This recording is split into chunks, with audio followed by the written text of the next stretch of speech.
seed phrases can get lost, and we know that a lot of crypto has been abandoned because of lost seed phrases in the past.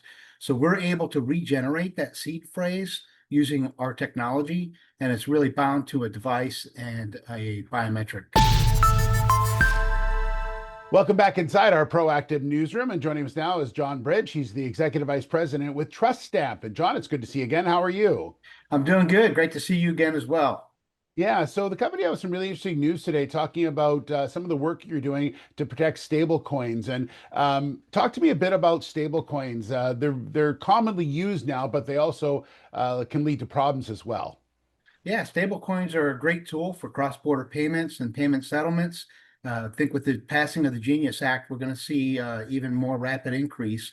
And there are some vulnerabilities there. The speed of the payments moving can create issues with compliance and regulations. So we're hoping to address some of those concerns and provide some solutions.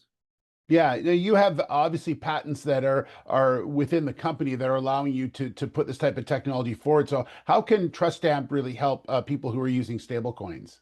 So our latest patent binds identity to tokenized assets.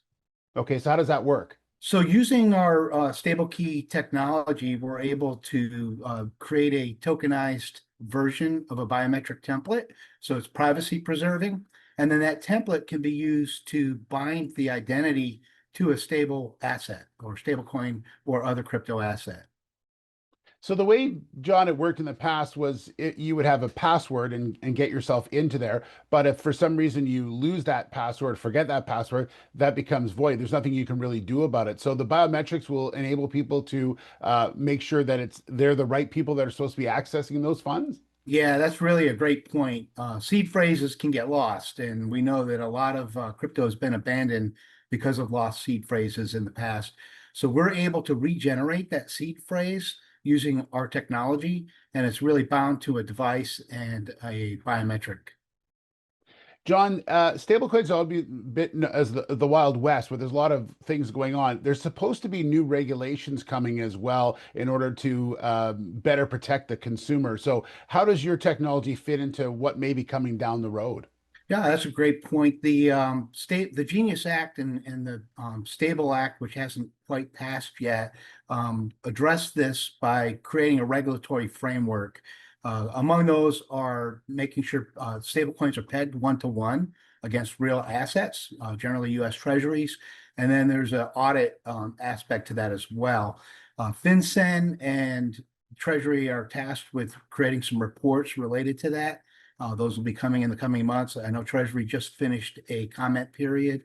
And one of the things they're looking at is DeFi, but the stable coins themselves also, when you're talking about countries that haven't adopted the FATF rules yet, there's uneven compliance. And so hopefully with the introduction of our tool, that compliance will be built in. Yeah. And lastly, John, the one thing I noticed when I was reading about the patent was the fact that it allows you to have that biometrics, but also not leaving traces of who that person is and more identity markers, so to speak. That's a big difference in what you're doing, right? It is. Being able to use a zero knowledge proof or some other method for ensuring someone is who they say they are, or validating things like KYC without having that raw data exposed is really important because obviously, even with encryption, encryption keys can be compromised.